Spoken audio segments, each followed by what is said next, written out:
So this is Farmer Nicole, and I'm out here in our pastures at Circle C Farm in southwest Florida. And we are a regenerative, vertically integrated, 100% self-sustaining livestock farm here, 100% pastured poultry, grass-fed, grass-finished on beef and lamb. Pork and poultry are supplemented with a feed that we mix on farm. And so I came out here this morning to share with you the chickens that are hanging out. But I also wanted to show you the beauty of true pasture raised poultry. You're going to see that the ground that I'm showing you right now has a lot of chicken poop. And we refer to that as chicken love here on the farm.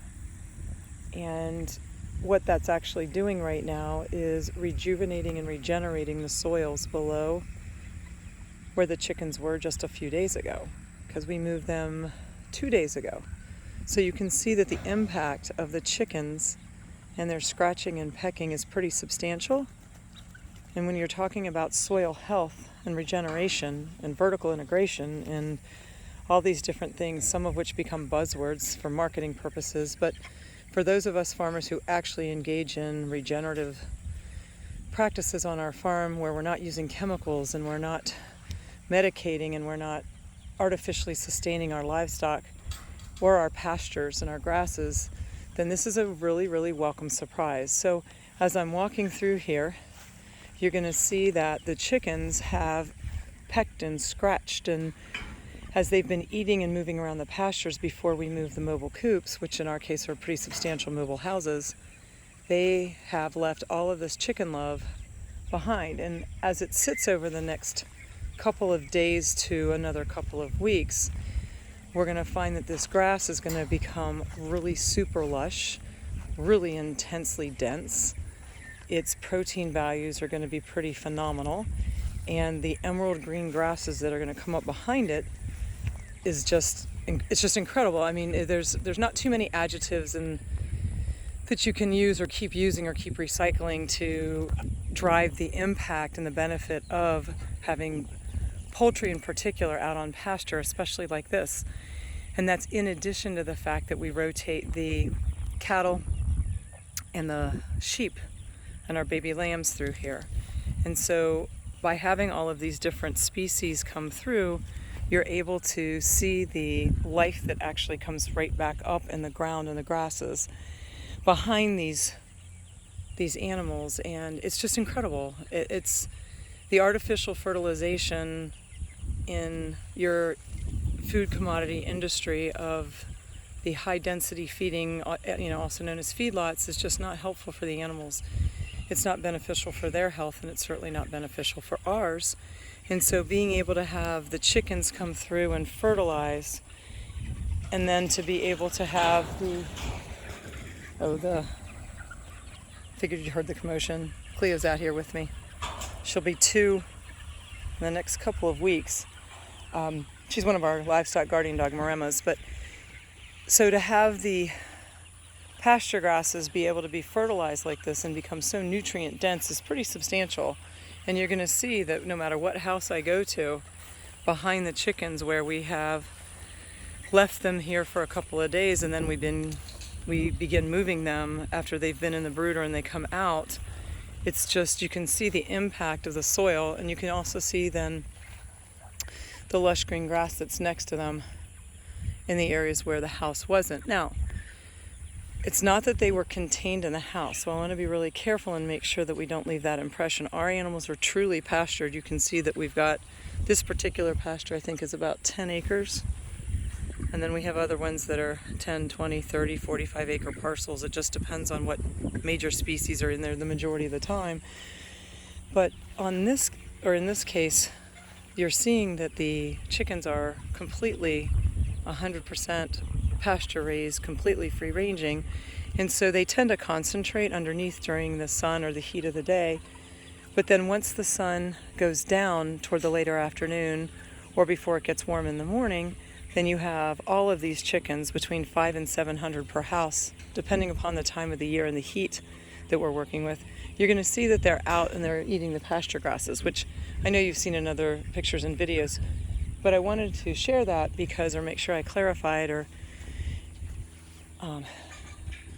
gave that information, because some people may be newer to us, or they may be newer to farming or doing pasture raised, and if you're looking at the footprint of the building, it does kind of give the impression that they were in that house. Well, yes, they were, but not contained in any way, shape, or form, because you can see that the bottom of our houses are all completely open.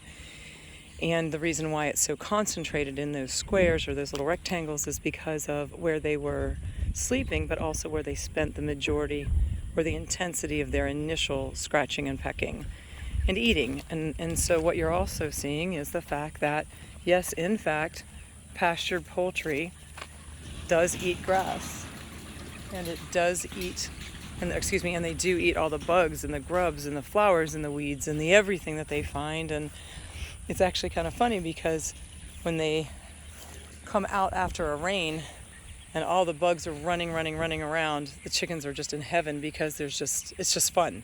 And so they have a blast eating all of those bugs, and watching them do that is really it's fun. It's just, they're having a good time.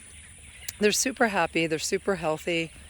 The weather down here is starting to get a little bit cooler, which will make their life a little bit easier as far as, just staying cool, and they'll be able to be out more for more of the day, simply because they can come out of the shade. And so Cleo's still assisting me in the house check, so you can hear all the birds moving around. And you notice that as a livestock guardian dog, as a Maremma, she doesn't much care about the chickens from a predator or prey standpoint, because that's not her drive. Her drive is protection. So what she's doing is actually walking around. Now you can see the chickens pushing out of the houses. It's not in any way, shape, or form because they feel threatened. It's simply because she's walking around, smelling stuff and doing things. She's not a threat to them. She's just out and about, and they come out a couple times a day, and they're out and about naturally, but the chickens are just moving around. So if there's a question about that, or the fact that they're moving as she moves around, is not uncommon. It's no different than if I were to walk into the house. They're like, oh, hey, you're in my space. So here's some more houses down the line. And again, you can see the dried up chicken poop and the scratching, and then you can see where the back of the house was, and then move forward. And again, this is consistent. Different groups will eat different layers of grasses down. As they get bigger, they move around more. Then when they get to closer to harvesting size, which is probably going to be anywhere from 5 to 7 pounds live, then they will tend to slow down a little bit, just because they've put more weight on. Their broiler chickens are not really into being heavily active. I mean, they're out, they're walking around, they're enjoying their pasture, they're enjoying the grasses, they're eating, they're happy, they're healthy. But these are not cross-country athletes. They're kind of hang out, walk around, enjoy their day, eat, relax, gain weight, not put out too much energy. Oh, okay, and here you can see a big pile of sand, which we have a bunch of ants in. So as the ants start to move around, the meat chickens will come over here, and they will enjoy the delicacies of the ants, which is really, really great proteins. So when people ask me, hey, how do you make sure that the protein levels in your chickens are good, with them being out on pasture grass all the time, and that's another component, because they're eating what they would naturally eat, and so they're enjoying all of the grasses and the proteins from the grasses, and they're growing and thriving that way naturally from a healthy standpoint. But yes, in fact, they're getting lots of natural proteins from the flowers and from the bugs and the ants and the crickets and the beetles and the whatever else they find out here. So it's pretty cool to know that with some basic supplementation, in our case, more than 50% of their diet is pasture and pasture grasses. And since we use the natural component of their byproduct, which is their chicken poop or their farm love, and that's what stimulates the grass, with absolutely zero chemicals or anything like that at all anywhere on the farm, whether it's in the pastures or in the new garden that we've planted and is growing, we use chicken manure.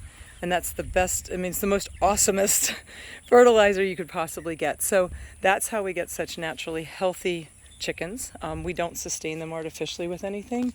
If they naturally expire here at Circle C Farm, we allow them to expire, or if we notice something. And just because sometimes one doesn't make it, I mean, genetically it may just be an inferior chicken. So we recognize that. It's not ideal, but it is life, and it is farming, and it is agriculture. And so if that happens and there's a chicken that we notice is not going to make it, then we will appropriately and humanely euthanize. It's because we don't want anything to suffer or feel like it needs to sit there until, it naturally expires. So we're very conscientious about that as well.